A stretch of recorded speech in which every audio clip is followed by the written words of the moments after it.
এখানে এই তেল আমি কিনছি 300 টাকা দিয়ে, হ্যাঁ 1 লিটার। স্বর্ণ তো এত দাম দিয়ে কেনা লাগে না এখন, অভিজ্ঞতা নিলাম এটা থেকে। তেল নাই, কোথাও তেল পাচ্ছি না, সে ব্যাগ ছাড়া তেল দিবে না। এটা নিছিল 500 টাকা, 250 টাকা করে 500 টাকা নিছে। আজকে একটা যাত্রীর এক্সপিরিয়েন্স আপনাদের সাথে শেয়ার করব সরাসরি। দেখেন আমি কি করব, এখান থেকে দেখাচ্ছে, আমি এখান থেকে কিভাবে যাব? আপনাকে তো এখান থেকে আমি যেতে বলতেছি না, আপনি যেভাবে যাওয়ার সেখানে লোকেশনে নামায় দেন, যা পরিমাণ আসতে করে দিচ্ছি। এর গেটটা খুলতে বলেন। কেন আমি খুলতে বলবো? আজিব তো, আপনি কি বোকা নাকি? ফিউচার পার্কের ভিতর থেকে কি আপনি গাড়ি নিয়ে যাবেন? ফিউচার পার্কের ভিতরে দেখাচ্ছে লোকেশনটা, যে লোকেশনটা আপনারা দিবেন, আমি বলি যে লোকেশনটা দিবেন, এই লোকেশনটা যাইতে হইলে একমাত্র আমার এখান থেকেই যাইতে হবে। যমুনার ভিতরটা ঢুকাই দিবে, তুমি একটু সামনে আসো তো। ফিউচার পার্কের একদম সামনে, ফিউচার পার্কের একদম সামনে, তুমি একটু আসো।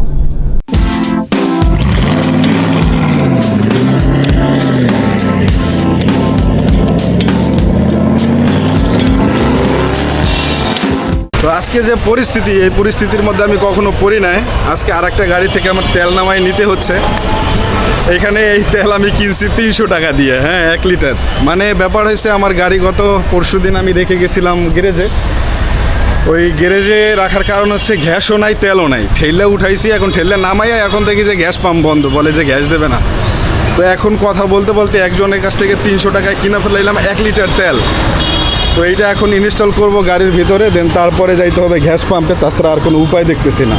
এত কষ্ট আসলে কোনো দিনই করিনি, যেটা আসলে এই আজকের দিনটাতে করলাম এই তেল নিয়ে। যাই হোক, তারপর আল্লাহ রব্বুল আলামিন একটা শিক্ষা দিছে আমাকে, অভিজ্ঞতা নিলাম এটা থেকে। কতটুকু তেল? 300 টাকা মাত্র। 300 টাকা নিয়ে বললাম আর কি তেল।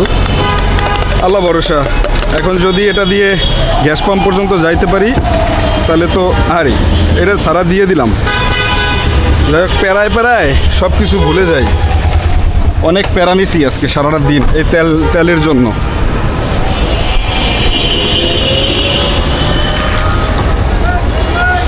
অবশেষে পাইছি, এটা হলো সব থেকে বড় কথা। আর এই সাইডে একটা সিএনজি গ্যাস পাম্প আছে, এটাতে তেল দেওয়া বন্ধ করে দিচ্ছে। এখন এটা দিয়ে যদি কোনোভাবে চালাইয়া যাইতে পারি তাহলে তো আলহামদুলিল্লাহ। চিন্তা করছেন, স্বর্ণ তো এত দাম দিয়ে কেনা লাগে না এখন। 300 টাকা দিয়ে 120 টাকার তেল, এবং বিশেষ করে 140 টাকা হয়েছে যদিও অকটেন। চলেন গাড়িতে উঠি, দেন এখন সিএনজি পাম্পের যাওয়ার প্রস্তুতি নেই। তেল দিয়ে স্টার্ট দিছি, এক কিকে স্টার্ট উঠে গেছে। আর এতক্ষণ আমি যে পরিশ্রম করছি আল্লাহ রব্বুল আলামিন জানেন। এখন গ্যাস পাই কি না, যাই তো 12 নম্বরের দিক সিরামিক পেট্রোল পাম্পে, যদি পাই তো ভালো, কারণ এখন আর লেট করা যাবে না, গ্যাস নিতে হবে আগে। 300 টাকা খরচ করলাম, আর এই 300 টাকার গ্যাস দিয়ে প্রায় আমি চালাইতে পারতাম 60-70 কিলো। তারপরে তো দেখি যে বল পাচ্ছে না, শক্তি পাচ্ছে না। আমার কাছে এখন কষ্ট লাগতেছে। মাত্র গাড়িটা থেমে গেছে, আমি আসছি মাত্র 1 কিলোমিটার রাস্তাতে 1 লিটার তেল। এটা কি হইলো ভাই? এটা হইলো তো তেল এখন স্টার্ট নিতেছে না, কোনোভাবেই স্টার্ট নিচ্ছে না। গ্যাস তো নাই। এই 1 লিটার তেল কিনলাম 300 টাকা দিয়ে, আর এখন 1 কিলোমিটার আসার পরে বন্ধ হয়ে যাবে, এটা কোনো কথা?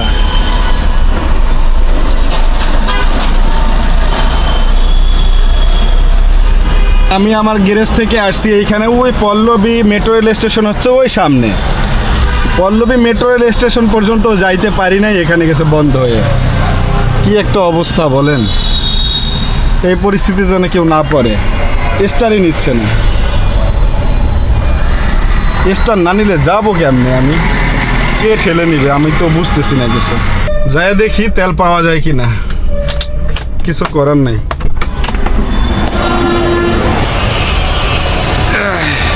তেল নাই, কোথাও তেল পাচ্ছি না, কারণ বৈশা আছি রাস্তার পাশে। এখন ফোন দিছি কয়েকজনকে, এসে বলে ভাই পাইলে জানাবো আনে। এখন কোন সময় পায় কোন সময় জানায় বলতে পারতেছি না। এতক্ষণ তো ধরেন গ্যারেজের পাশে আসিলাম, পরিচিত 2-1 জন দিয়ে ঠেলাঠেলি করাইছি। তো এখন যে জায়গায় আইসা দাঁড়াইছি রাস্তার একদম মাঝখানে, এই জায়গায় আসলে ঠেলাঠেলি করার মতো কোনো লোকজন নাই, একদম বিপদে আছি আর কি। তো এইরকম অবস্থায় মাঝে মধ্যে পড়তে হয়, মাঝে মধ্যে এরকম অবস্থায় পড়লে নিজেকে অসহায়ত্ব লাগে, অসহায় মনে হইতেছে নিজেকে। আসলে কী করব বুঝতেছি না। 1 লিটার পেট্রোল দিয়ে হয়তো বা 2-3 কিলো চালাইতে পারবো ভাবছিলাম, কিংবা আমার জানা মতে 6-7 কিলো চালানোর কথা, কিন্তু সেটা যে একদম তলে পইরা গেছে, সেটা দিয়ে আর কোনো লাইন পাচ্ছে না, এটার জন্য খুবই দুঃখজনক মনে হচ্ছে আমার কাছে। তো 1 লিটার তেল কি কম, এটা দিয়ে এখন গাড়ি চালাতে পারতেছি না, এটা হলো এখন মেইন ব্যাপার। আমি ভাই বিপদে পড়ছি, আমার গাড়িটা উপারে, মোটেও তেল নাই। আমার কি 1 লিটার তেল দিয়ে হেল্প করা যায়? গাড়ি থেকে তেল না মানে যাওয়া যাবে না, গাড়ি থেকে তেল না মানে যাওয়া যাবে না। পাইপ দিয়া গাড়িতে তেল আমার চাকরি থাকবে, আবার এখানে কাজ করে গেছি, পাম্পের থেকে হলে তেল দিয়ে আপনি টাকা দিয়ে তেল দিয়ে দেবে। বুঝতে পারছি, কিন্তু ওপারে আমি 1 লিটার তেল কিনলাম 300 টাকা দিয়ে, কিনা 1 কিলো চালাইছি। 1 লিটার তেল দিয়ে 300 টাকা দিয়ে 1 লিটার তেল, 1 লিটার 1 লিটারে কয় কিলো হয়েছে? 1 কিলো 1 কিলো ইঞ্চিতে আপনি বন্ধ হয়ে মিনিমাম গেছে। 5-6 কিলো তো চলবে। কি আপনি প্রাইভেট? Private। 5-6 কিলো চলার কথা, মিনিমাম 10 কিলো চলার কথা, যেহেতু নর্মাল গাড়ি হোক 7-8 কিলো চলার কথা। এই জায়গায় একজনে বিক্রি করে, তো তার কাছে গেলাম, এক ভাই দেখাই দিছে যে ভাই যান, আপনি তার কাছে চাইলে পাইতে পারেন। তো পাইছি, সে বললো ভাই 250 টাকার নিচে তেল দেবো না। তো এখানে 50 টাকা কমে পাইছি, আলহামদুলিল্লাহ। তো চলেন এখন এই যে ইপিতে আসলাম, এটা করে নিয়ে 2 লিটার নিয়ে আসবো। আল্লাহ ভরসা, আল্লাহ মিলাই দিছে। তো এখন যদি 2 লিটারও পাই, 2 লিটার দিয়ে মোটামুটি ধরেন যাইতে পারবো, আর দেখা যাক ইনশাল্লাহ। তেল না পাইলে কি করতাম, আল্লাহ মিলাইয়া দেয়। বাংলাদেশে আসলে তেল আছে বুঝছেন, কিন্তু ব্যাপার হয়েছে অনেকে দিতে চায় না। আর সিন্ডিকেট, তো সিন্ডিকেটের কারণে এই অবস্থা। দেখেন কোথাও তেল পায় না, কিন্তু সে তেল নিয়ে বসে আছে। যাই হোক চলেন, উপকার হয়েছে, নিয়ে আসি তেল। তো এখন আমার এইরকম আনতে হয়েছে তেল, সে ব্যাগ ছাড়া তেল দিবে না। তো এরকম তেল নিয়ে আসলাম। তো এখন এটাকে ভরতে হবে। 2 লিটার তেল যদি একটু কম দিছে, এমনিতে আর একটু পাইতাম, এখন পাই না। খারার উপরে মরার ঘা একটা কথা আছে না, সেটা অবস্থা। তো এখন যেভাবে পাইছি এভাবেই এত ঢুকে দিয়ে গ্যাস পাম্পে সিরিয়াল দিয়ে বসে থাকি। আল্লাহ ভরসা, যদি আল্লাহ রব্বুল আলামিন নেয়। তো এই হলো দিছে তেল, তেল দিছে অনেকটাই অর্ধেক। দেখেন এই পর্যন্ত পাইতাম, হালার ফালা 250 গ্রাম কম দিছে হিসাবে। তারপর ওইটা যে পাইছি এটা অনেক ভালো, এটা নিছিল 500 টাকা, 250 টাকা করে 500 টাকা নিছে। তো ভরি কষ্ট হয়েছে আসলে। পড়িস না ভাই, পড়িস না, অনেক কষ্টে পাইছি। তো এখান থেকে সরতে পারলেই হয়। জানি না এই এখন এই 2 কেজি তেলে 2 লিটার তেলে যাইতে পারবো কিনা।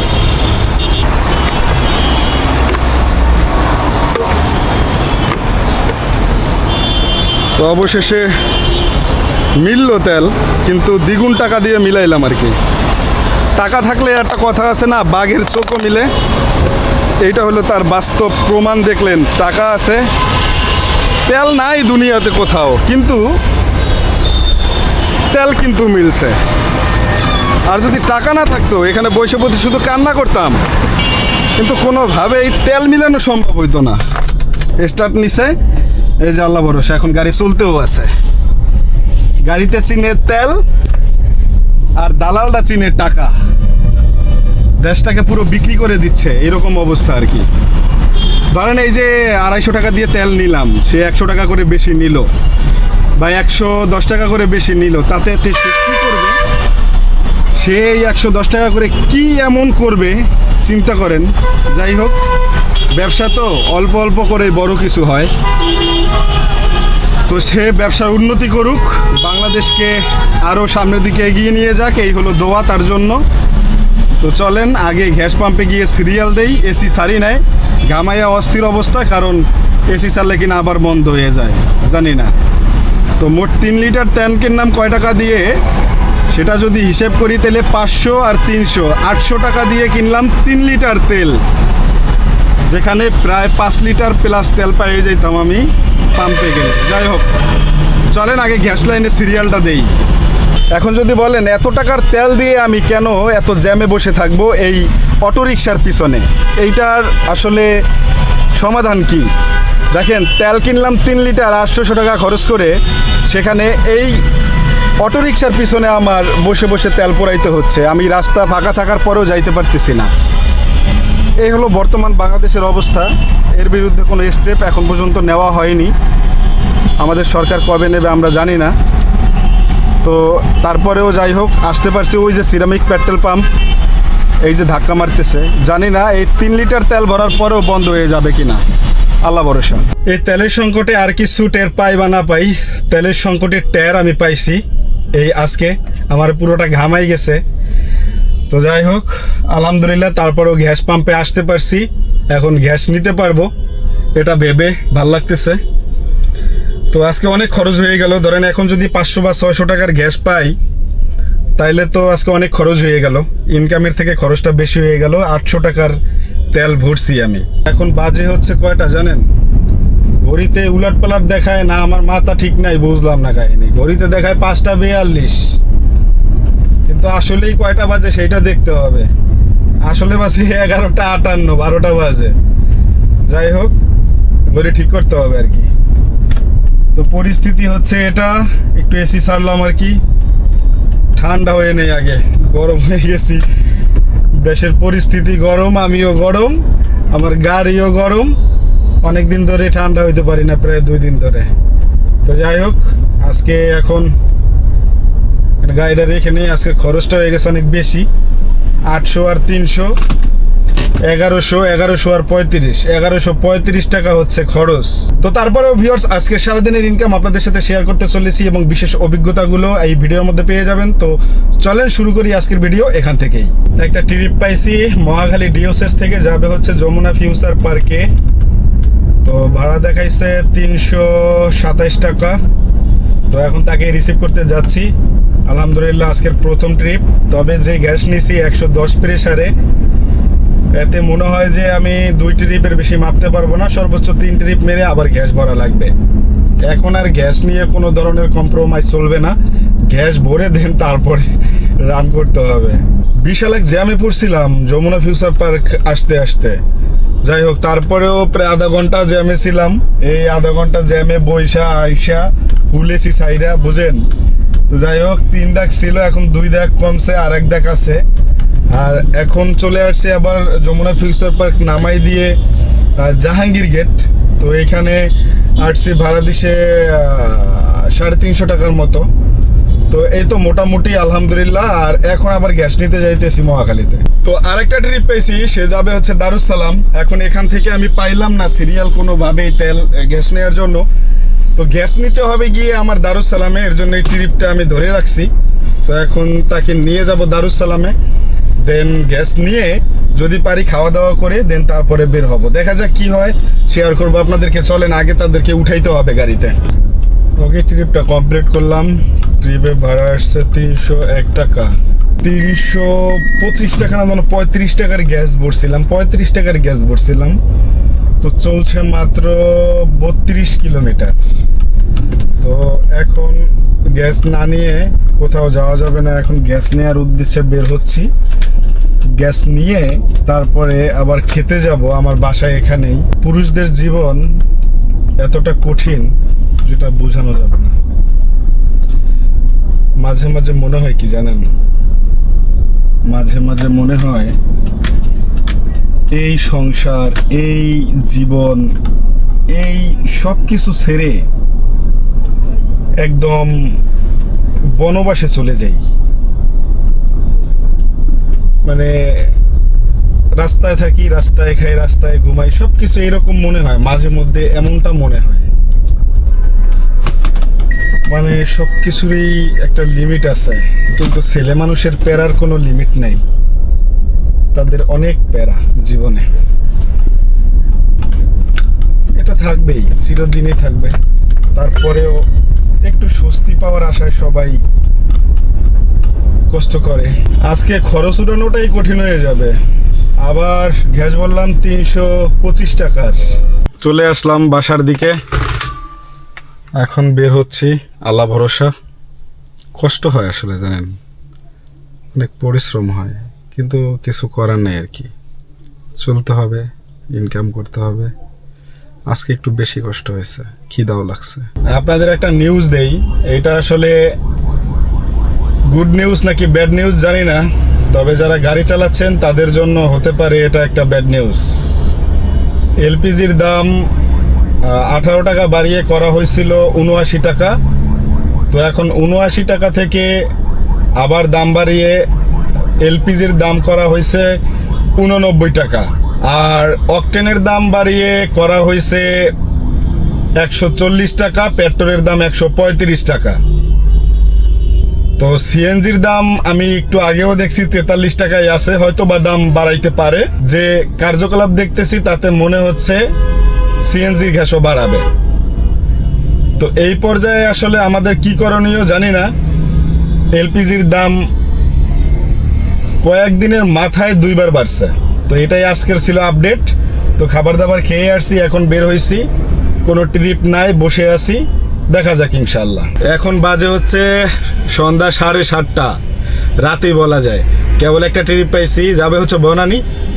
তো এই তো ভাড়া 330 টাকার মতো দেখাইছে, চলেন তাকে নিয়ে যাই, নামাই দিয়ে আসি। তো অনেকেই পাঠাও উবার চালান কিংবা চালাবেন ভাবতেছেন, তাদের কিন্তু এরকম সময়ও পার হবে যে তেল বা কিনা গ্যাস খরচ কিন্তু উঠানো যাবে না কিছু কিছু দিন। আজকে আমার হয়েছে, তো 3 লিটার তেল 800 টাকায় কিনে আমি একটু বেশি খরচ হয়ে গিয়েছে আর কি, যেই খরচটা আমার আজকে উঠাইতে অনেক কষ্ট হয়ে যাচ্ছে। যারা উবার চালান না তাদেরকে একটা টিপস শিখাই দিই আমি, সেটা হচ্ছে ধরেন যাত্রী এক জায়গায় যাবে, লোকেশন দিয়ে রেখেছে, এখন সেই জায়গাতে যাওয়ার অর্ধেক পথ যাওয়ার পরে সে বললো ভাই আমি এই জায়গাতে যাব না, আমি অন্য এক জায়গাতে যাব, আমি লোকেশনটা চেঞ্জ করে দেই। আপনি তখন সাথে সাথে বলবেন ভাইয়া আপনি লোকেশন চেঞ্জ না করে দিয়ে আমি এখান থেকে কমপ্লিট করে দিই, আবার একটা কল দেন, তারপরে আমি আপনাকে নিয়ে যাই।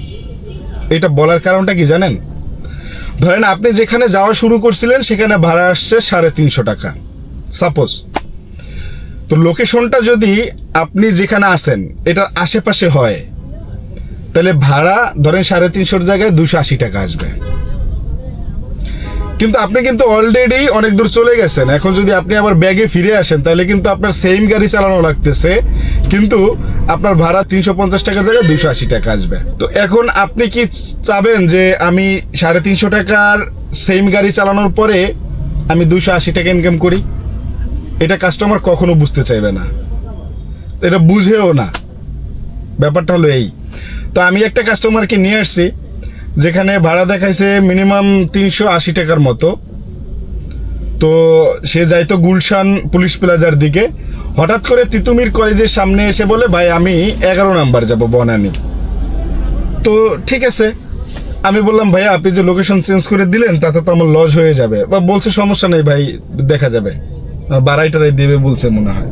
যাই হোক, তো এখানে এসে আমি বললাম যে ভাইয়া ভাড়া আসছে হচ্ছে গিয়ে 455 টাকা, তো আমাকে উবার দিবে ধরেন এর মধ্যে থেকে 350 টাকা। আমি তো জানি যে 380 টাকা আমাকে ভাড়া দেখাইছে, আমি যখন অ্যাকসেপ্ট করছি তাহলে অবশ্যই এখানে অনেক কম আসছে। তো আমি বললাম ভাইয়া দেখেন, এই দেখেন আপনার ভাড়া তখন দেখাইছে এত, কিন্তু এখন দেখাচ্ছে অনেক কম, তো আমার লস হয়ে যাচ্ছে। তো ভাই সে বলে কি ভাই আমার কিছু করার নেই ভাই, এটা অ্যাপে দেখাচ্ছে ভাই, এটা অ্যাপ ভাই, এখন আমি কি করতে পারি? আর এই অ্যাপে যে কয় টাকা আসবে সেটাই আমার অফিস থেকে আমাকে দিবে, তার বাইরে আমাকে টাকা দিবে না। তো খাইলাম না ধরা।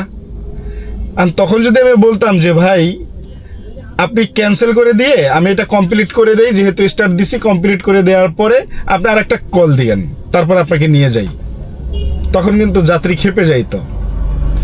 তো এই জিনিসটা খেপে গেলেও আমার কিছু করার নেই, কারণ আমি লসে তো আর গাড়ি চালাবো না। এখন গ্যাস তেলের যে অবস্থা সারাদিনে দেখছেন, নিয়ে আসছি, নিয়ে আসার পরে এখন সেই ব্যবহার করলো এবং 1 টাকাও বাড়াই দিল না, বিশেষ করে আমার কাছ থেকে 1 টাকা আরও সে নিয়ে নিল।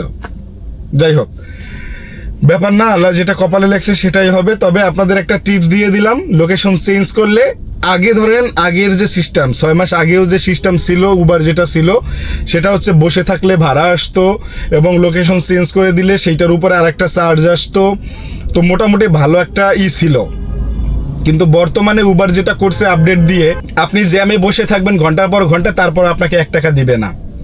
দেন তারপরে লোকেশন চেঞ্জ করে দিলে যদি কাছে হয় তাহলে আরও ভাড়াটা কমাই দিবে। তো এইটা এখন বর্তমানে আমরা ফেস করতেছি, এটা একটু সাবধানতা অবলম্বন করতে হবে আর এটা বুঝতে হবে, তাইলে হয়তো বা আপনারা লস খাবেন না। তো যাই হোক, এখন এখানে ভাড়া দেখাইছে 347 টাকা, তো 380 টাকার জায়গায় 347 টাকা ইনকাম করলাম আর কি। যাই হোক, চলেন এখন যাই, আর একটা ট্রিপ ধরার আশায় বসে থাকি, দেখি কখন ট্রিপ পাই। তো এখন আর একটা ট্রিপ পাইছি, সে যাবে বসুন্ধরাতে নন এসি। একটা মেয়ে দেখলাম, তো এই গরমের ভিতরে নন এসি কল কেন দিল আমি সেইটাই বুঝতেছি না। যাই হোক, তারপরেও ব্যাপার না, যেহেতু তার এসি লাগবে না বললো, ওই ক্ষেত্রে আমার আর কিছু করার নাই, আমিও নন এসিতেই যাব, কারণ আমারও গ্যাস নাই। আজকে একটা যাত্রীর এক্সপিরিয়েন্স আপনাদের সাথে শেয়ার করব সরাসরি, যদিও তার চেহারাটা আমি ব্লার করে দিব, কিন্তু পুরো এক্সপিরিয়েন্সটা আপনারা শুনবেন, কথাগুলো শুনবেন, ঠিক আছে? আমার যেটা ধারণা হচ্ছে সেই ধারণাটাই মনে হয় হবে।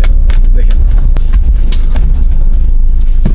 আপনার লোকেশনটা হলো এই, আর আমি আছি এই 5 নাম্বার আমি লিখে দিছিলাম ইয়াতে। লিখে দিলে আপনার লোকেশনটা তো জায়গা মতো দেয়া নেই, আর আমার বুঝতে উপরে হবে লাইভ আপনার। লোকেশন দেওয়া থাকে, যেটা মানে আমি যেখানেই যখন যাই সেখানের লোকেশন দেখায়। ওকে, আমি স্টার্ট দিয়ে দিব। হ্যাঁ,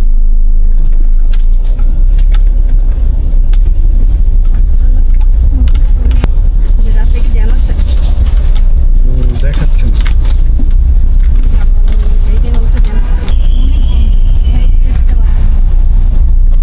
আপনি তো নন এসি কল দিচ্ছেন। মনসি হ্যাঁ,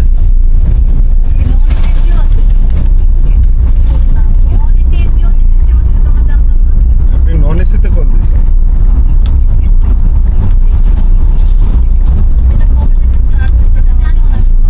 এটা 4-5 দিন আগে।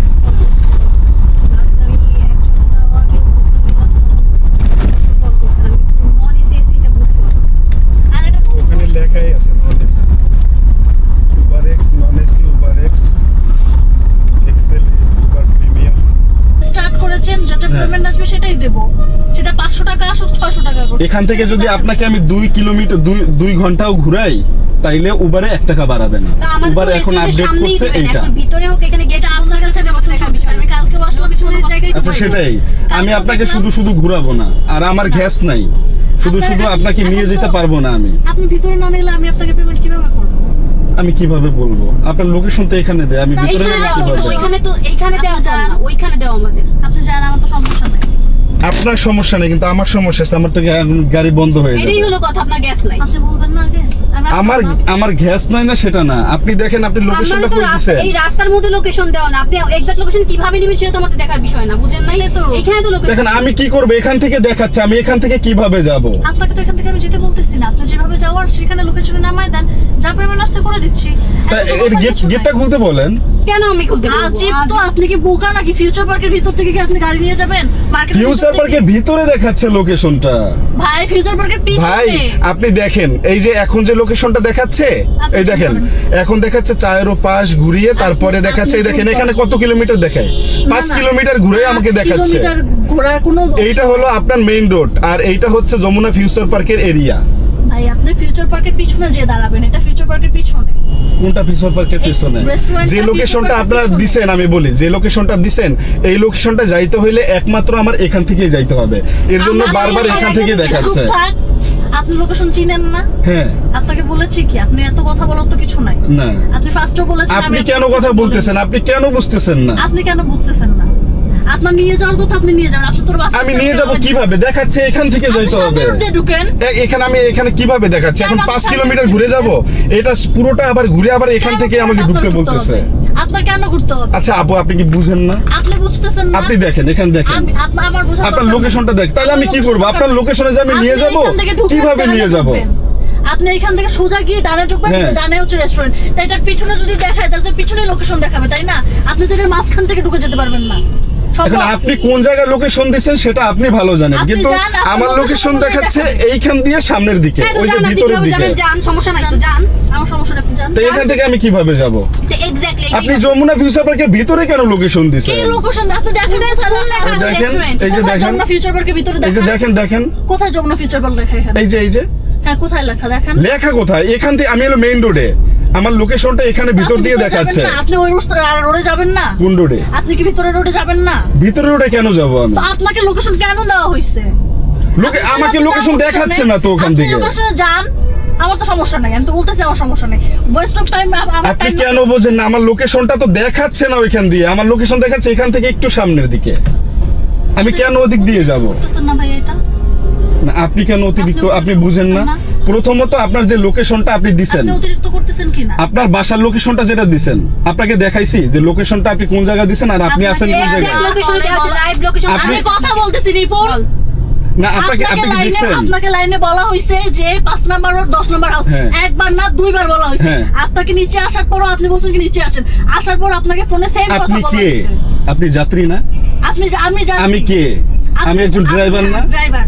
আমি কি আপনার বাসা কোন জায়গায় সেটা জানি? আপনার কি আমার সাথে পরিচিত? আপনি পরিচিত না? আপনাকে তো বলা হয়েছে যে ভাইয়া আমি কি বলা হয়েছে? একটা গাড়ি আপনি চালাই দেখছেন? ড্রাইভিং সিটে বসে দেখছেন কোনোদিন? আপনি আমাকে শিখাচ্ছেন। আমি এখন আপনার গাড়ি থেকে নেমে মানুষের কাছে জিজ্ঞেস করবো ভাই 5 নাম্বার রোড কোনটা বা 10 নাম্বার বাসা তো কোনটা? আমাকে ফোন করবেন ভাইয়া, আপনি কোন লোকেশন? আমরা চালাই অ্যাপের মধ্যে, আমরা কাউকে বলি না আপনি কি যাবেন। আমরা অ্যাপের মধ্যে লোকেশন দেয়, সেই লোকেশন অনুযায়ী সেখানে গিয়ে দাঁড়াই। হয়েছে ভাইয়া, কিন্তু সেখানে তো ছিল না। তো কোথায় ছিল? আপনাকে দেখাই নাই যে আপনি কোন আপনাকে জায়গায় যদি আছেন আর আমার location লোকেশনটা না কোন দিতাম, জায়গায় দেখাইছিলাম? আপনি কিভাবে পিক করতেন আমাদের? আপনার লোকেশনটা হলো এই আর আমি আছি এই। 5 নাম্বার রোডে আমি লিখে দিছিলাম ইয়াতে। লিখে দিলে আপনার লোকেশনটা তো জায়গা মতো দেয়া নেই। আর আমার বুঝতে উপরে হবে লাইভ আপনার। লোকেশন দেওয়া থাকে। পিক করতেন আমাদের? জি, আপনাকে যদি লোকেশনটা না দিতে আপনি কিভাবে পিক করতেন আমাদের? আমাকে লোকেশনটা না দিলে আমি আপনাকে কি করতাম কেন? হ্যাঁ সেটাই তো, কেন করতাম? সেটাই তো, কেন করবেন? তো আপনাকে দেওয়া হয়েছে। আপনি আমাকে কল না দিলে তো আমি এখানে আসতামই না। আপনি আমাদের কল দিয়েছেন, আমি জি। আপনাকে কল দেইনি। আপনাকে জাস্ট লোকেশন পাঠানো হয়েছে, আপনি কল করে জিজ্ঞেস করছেন কত নাম্বার জি, রোড, কত নাম্বার কি। কত নাম্বার রোড না, আপনি কোন জায়গায় আছেন? তো ওই থিয়েটার তো আমি কি আপনার কাছে গেছি? আমি তো এটার মানে লোকেশনে গেছি, যে লোকেশন যে জায়গায় আছে এই জায়গাতে সে আছে। বলা হয়েছে ভাইয়া, আমরা এই বলা হইলো তো জায়গায় আমরা সারা বাংলাদেশ চিনি না, আপনার বুঝেন না কেন? আপনার তো বাংলাদেশ আমি কি চিনতে সারা বলেন। বাংলাদেশের রোড ঘাট কোন আপনি জায়গায় তো বাসা চিনতে কোন বলেন। জায়গায় নাম্বার কি আমি চিনি? আমি তো চিনি লোকেশন যে জায়গায় দিবেন সেই জায়গাটা যাব আমি। 29 নাম্বারটা দিত। বাড়াবাড়ি এটা লিমিট। না একটু ফোন দিয়ে আনেন, একটু কথা বলি তার সাথে। আপনার কথা বলার কোনো দরকার নাই। আপনি মেইন রোডে আইসা আপনি না সামনে যায় আপনি বলতেছেন কি ফিউচার পার্কের ভিতর দিয়ে না ঢুকবেন। না সে আমাকে একটু বুঝাক, যে আসবে সে একটু আমাকে সে তো বুঝাক। বোঝানোর কিছু নাই। তোমার ফোনে টাকা আছে? ফোন টাকা না, হোয়াটসঅ্যাপে ফোন দিলেই তো হয়েছে। 2 মিনিট। আমি ফোন দিচ্ছি, 2 মিনিট।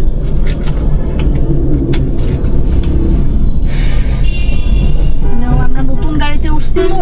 আমরা নতুন গাড়ি চালাই না আপু, আমরা অনেক মনেই আগে হয় থেকে আপনি চালাই। নতুন নতুন গাড়ি চালান, আমি নতুন গাড়ি চালানো শিখছি, আমার যেটা মনে কিন্তু আপনি হচ্ছে। লোকেশন দিতে ভুল করলে আমি কি ভাই, করতে আমি পারি নতুন বলেন? চালানো লোকেশন ভুল হয় না এখানে। রেস্টুরেন্টের নাম তো এখানে। চুপ থাক, আমি নতুন গাড়ি চালানো শিখছি, আমি তো এতদিন গাড়ি চালাইনি, আমি বলতে পারতেছি না। উনি বলতেছে, ওনার কথা শুনতে হবে। চুপ থাক, আমি দেখতেছি বিষয়টা। উনি যাবে না, ওনার যেতে হবে না, উনি এখানেই দাঁড়াক। তা আমার সময় নষ্ট করাবেন তাই তো? আপনি সময় নষ্ট করতেছেন কেন? আপনি সামনে যান, আপনি সামনে যে ডানে যান, ডানে যে পিছনে দাঁড়ান। আপনার তো হয়ে গেল, আপনার পেমেন্ট করে দিচ্ছে, আপনি চলে যান। না আপনি কাকে ফোন দেবেন? ওমা, দেন ফোন একটু, দিব না? তাকে আপনি একটু যদি কথা না বলি। যান আমার তো ফোন দিতেই হবে। দেন ফোন, আমি একটু কথা বলি তার সাথে। আপনি আপনি কি কি কথা কথা বলবেন? বলবেন? আপনাকে কথা বলতে দিব আমি যে আপনি কথা আচ্ছা। বলবেন? তাহলে ডেকে আনেন, কথা বলি। হ্যালো, কই? হ্যাঁ তুই এই করছে, আমরা বুঝছো আসছি এখন। উবার ড্রাইভার বুঝছো লোকেশন চিনে না, সে যমুনা পার্কের সামনে দাঁড়ায় বলে কি যমুনার ভিতরটা ঢুকাই দিবে। তুমি একটু সামনে আসো তো। ফিউচার পার্কের একদম সামনে, ফিউচার পার্কের একদম সামনে, তুমি একটু আসো। এইটাই বলতেছি ওনাকে যে আমি পিছন সাইডে যাব। উনি বলতেছে কি ফিউচার পার্কের ভিতর দিয়ে ঢুকাবে। উনি চিনতেছে না, উনি বলতেছে উনি যাবে না, উনি দাঁড়ায় আছে। নর্থ সাউথের পাশে ওনাকে বলা হয়েছে যে এটা ফিউচার পার্কের পিছনে, আপনি পিছনে যান। বলে আমার লোকেশন দেখাচ্ছে এইটা। বললাম যে আপনাকে পেমেন্ট করে দিব, তাও উনি বলতেছে যে না আমার পেমেন্ট করতে হবে না, আপনি এখান থেকেই যাব। উনি এখান থেকেই ঢুকাবে গাড়ি, উনি যাবে না, নড়বে না।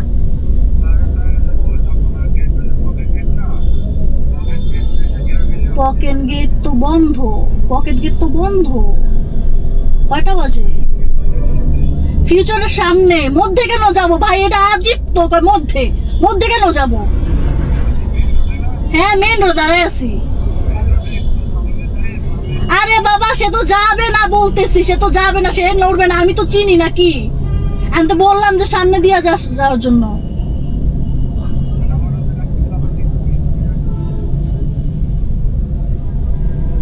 আপনার পেমেন্ট কত আসছে? 371 টাকা।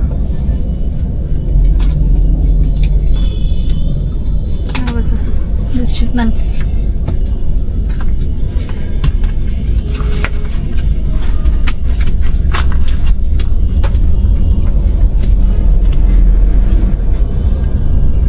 আপু ডান সাইড দিয়ে নেবেন না।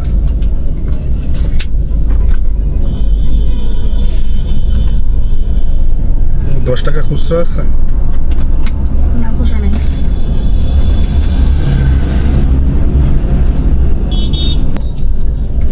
নিয়ে নেবো, $10 কম দেবো।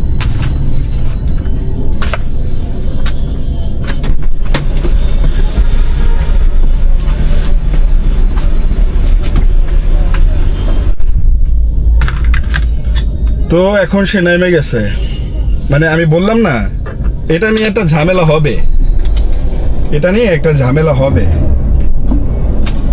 তারা পিছনে ছবি তুলে নিয়ে গেছে, ফেরা নাই। আমি জানি যে তাদের নিয়ে একটা ঝামেলা হতে পারে, আর সেটাই হয়েছে।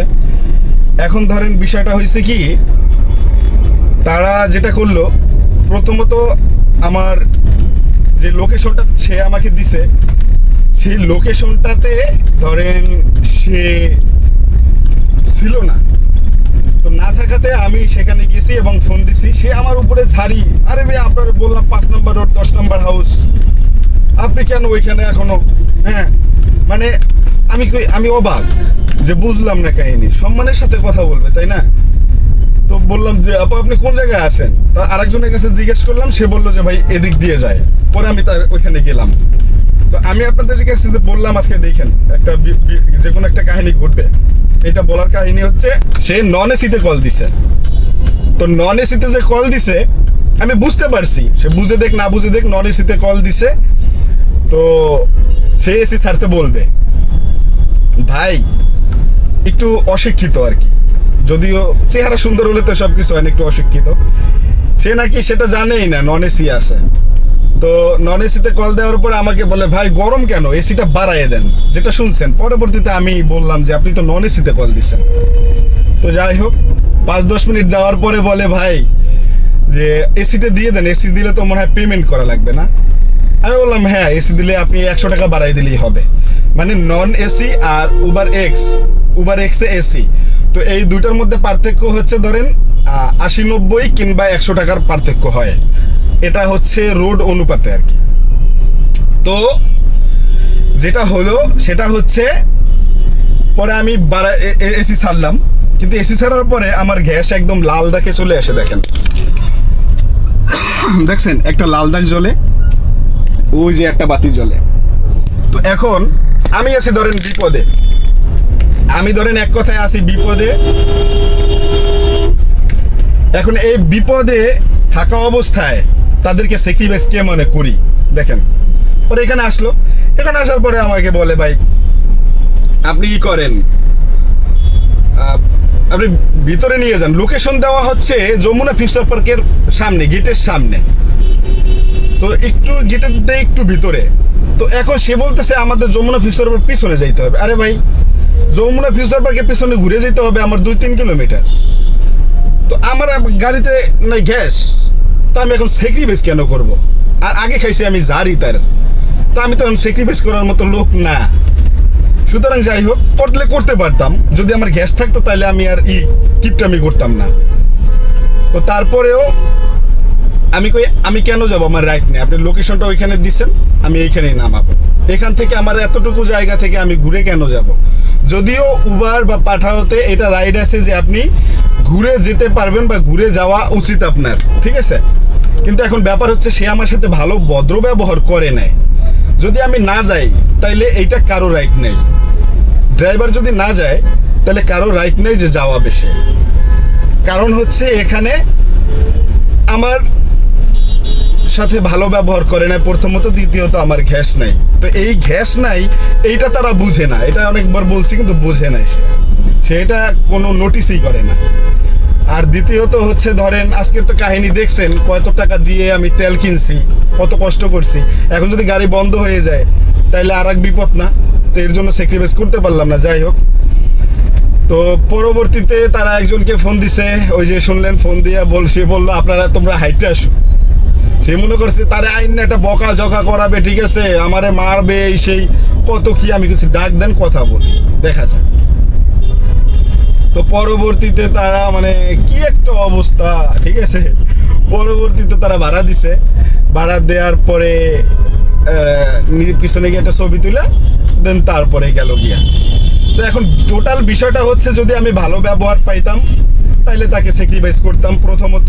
দ্বিতীয়ত যদি আমার গ্যাস থাকতো তাহলে ব্যবহার খারাপ করছে সেটা বড় ম্যাটার করে না, ম্যাটার করে যে দুইটা মেয়ে মানুষ, তাকে একটু দিয়ে আসা উচিত আমার, তাইলে আমি দিয়ে আসতাম। কিন্তু গ্যাস নাই, সেটা তারা শুনতেই আসে না, সেটা তারা কেয়ারেই নিচ্ছে না, কিন্তু আমি বড় বিপদে। তো যাই হোক, এই কারণে গেলাম না। তো এইরকমটা হয়। এখন জানি না বিষয়টা আসলে কে কীরকম ভাবে নিছে বা নেয়। এখানেও গ্যাস পাইতাম, কিন্তু এখন সিরিয়াল দেওয়া যাবে না। যাই হোক, এখন গ্যাস নিতে যাইতেছি আমি নিকুঞ্জতে। গ্যাস নিয়ে দেন তারপরে নিকুঞ্জ থেকে একটা ট্রিপ নিয়ে তারপরে বের হবে ইনশাল্লাহ। দেখি আজকে কত টাকা ইনকাম করতে পারি। আর একটা ট্রিপ লাগে, তাহলে 6 ট্রিপ পূর্ণ হলে আমি 300 টাকা পাবো। বলতে বলতে ট্রিপ আরও 3টা মাইরে ফেলাইছি আস্তে আস্তে। তো আজকে ইনকাম একটু কম হয়েছে, এর জন্য ট্রিপ মারতেছি।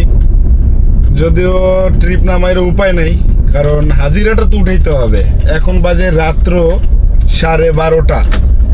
তো তারপরেও এখন ট্রিপ মারতেছি। আলহামদুলিল্লাহ লাস্ট পর্যায়ে একটা ট্রিপ পাইছি 12 নম্বরে।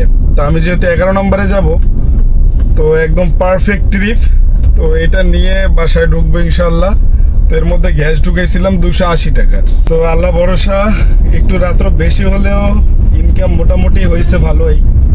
ইনকাম কত হয়েছে আমি বলি, ইনকাম হয়েছে 3132 টাকা। তো দেখেন, 10:30টার সময়ও আমার ইনকাম ছিল 1200 না 1300। গ্যাসটা নেওয়ার পরে একটা চক্কর মারছি, 3100 টাকা ইনকাম হয়ে গেছে আলহামদুলিল্লাহ। তাই তো এরকম ইনকাম হইলে মোটামুটি ভালোই লাগে, খারাপ না। তবে আজকে কিন্তু খরচের পরিমাণটাও একটু অনেক বেশি। যাই হোক, তারপরেও আল্লাহ রাব্বুল আলামিন যা করেন ভালোর জন্য করেন। চলেন আজকের ভিডিওটা এখান থেকেই রাখি। দেখা হবে আগামী ভিডিওতে, আগামী কোনো এক্সপিরিয়েন্স নিয়ে। সবাই ভালো থাকবেন। আসসালামু আলাইকুম।